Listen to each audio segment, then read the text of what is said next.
देने वाली हूँ, जिसके लिए मेरे पास बहुत सारे प्रूफ हैं। Advertisements proposed to be issued on electronic media, including audiovisual displays at public places, require pre-certification.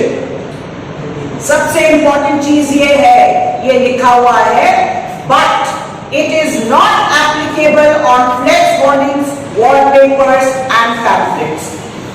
दूसरे पेज में, और इसको इलेक्शन कमीशन ने या फिर इलेक्शन डिपार्टमेंट ने जारी किया है। तो मैं इलेक्शन कमीशन से ये पूछना चाहती हूँ कि जब इन्होंने कहा है इतनी क्लियरली कि इसके लिए आपको परमिशन की जरूरत नहीं है, तो पिछले 2 दिन से कांग्रेस पार्टी की होर्डिंग्स को क्यों हटाया जा रहा है? ये पहली बात। मैं दूसरी बात आपको और दिखाती हूँ, जहां जहां पर कांग्रेस पार्टी की होर्डिंग्स लगी हुई थी, वहां पर होर्डिंग हटाकर भाजपा की होर्डिंग लगा दी गई है ना। और मैं खुद एक एक जगह का इंस्पेक्शन करके आई। आपको ये दिखाई दे रहा है, इसमें कांग्रेस पार्टी का होर्डिंग लगा हुआ है। आप दूसरे पेपर में देखिए, हर जगह में उन्होंने हटाकर बस एक ही भगवा रंग का होर्डिंग लगाया। मैं इलेक्शन कमीशन से पूछना चाहती हूं कि क्या वो कोई एक्शन लेंगे? क्या विपक्षी दलों का भी हक है? ये पूरे प्रदेश में क्या सिर्फ भगवा रंग का होर्डिंग्स लगेंगे, या फिर दूसरे भी जो हमारे विपक्ष के पार्टी है उनको भी हक है एडवर्टाइजमेंट करने का?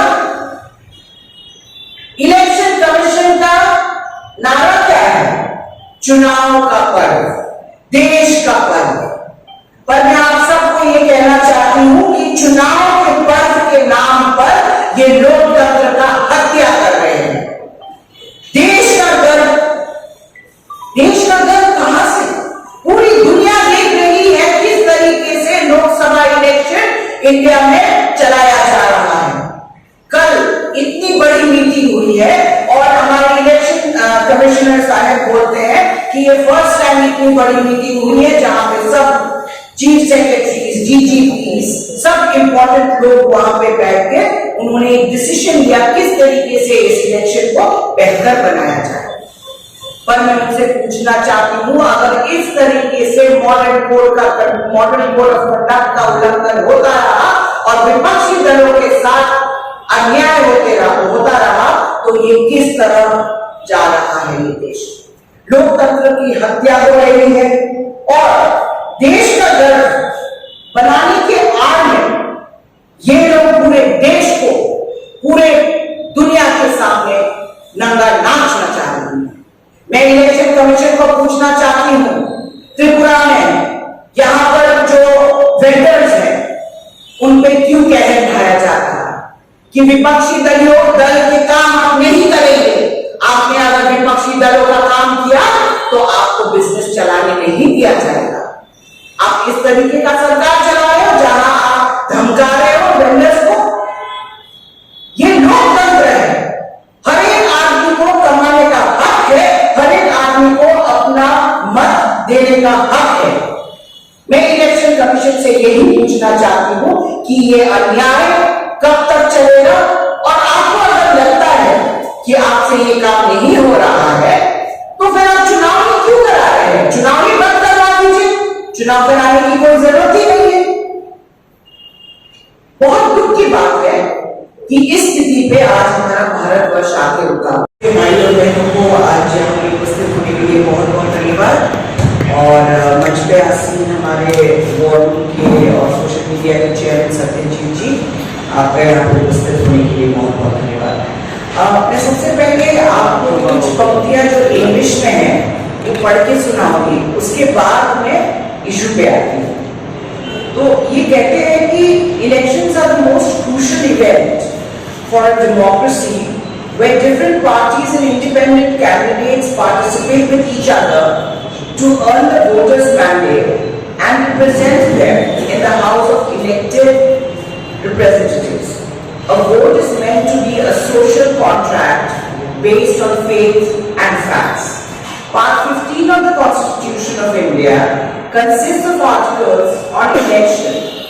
Article 324 of the Constitution provides that the power of superintendence, direction and control of elections to Parliament, state legislatures, the office of the President of India and the office of the Vice President of India shall be vested in the Election Commission. One of the most heartening features of the press briefing by the Election Commission of India on the day General Elections 2024 was announced, it was emphasized that it would be on the level of playing field. The CEC said that it would be ruthless. मतलब हिंदी में अगर हम ruthless को बोले तो उसको बोला जाता है बेरहम या फिर निर्मम. In dealing with complaints of action that disturb the level playing ground. आज मैं इलेक्शन कमीशन से ये पूछना चाहती हूँ कि वो अगर कह रहे हैं कि वो रूथलेस होंगे, निर्मम होंगे, उनके खिलाफ जो लोग मॉडल कोड ऑफ कंडक्ट का उल्लंघन कर रहे हैं, तो वो फिर इतना दयालु या फिर कृपालु कुछ लोगों के प्रति क्यों है? मैं आपको बहुत सारे उदाहरण आज देने वाली हूं, जिसके लिए मेरे पास बहुत सारे प्रूफ हैं. हम लोगों ने बहुत सारे कंप्लेंट्स सीईओ को किया है, आरओ को किया है, पर अभी तक हमें सिर्फ ये चिट्ठी लिखा जाता है कि we are looking into it. हमने आज शाम का टाइम मांगा था एक डेलीगेशन लेके जाने के लिए, पर हमें कहा गया कि आप कृपया मेल करें, फिर आपको समय दिया जाएगा. विपक्ष के पार्टियों के लिए ऐसा व्यवहार क्यों? सबसे पहले मैं आपके सामने रखना चाहती हूं कि ये चिट्ठी 31 मार्च को लिखा गया था, जहां पे इंडियन नेशनल कांग्रेस ने परमिशन मांगी थी अपने होर्डिंग्स लगाने के लिए. हमारे 30 कॉन्स्टिट्यूएंसी लिखे हुए हैं और हमारा वेंडर का भी नाम लिखा हुआ है इसमें कि कौन काम करे. इसके जवाब में हमारे पास रिटर्निंग ऑफिसर से जवाब आता है, in pursuance to your application dated 30/3/24 for displaying billboard you are requested to follow the guideline of MCC and this is for your kind and necessary action.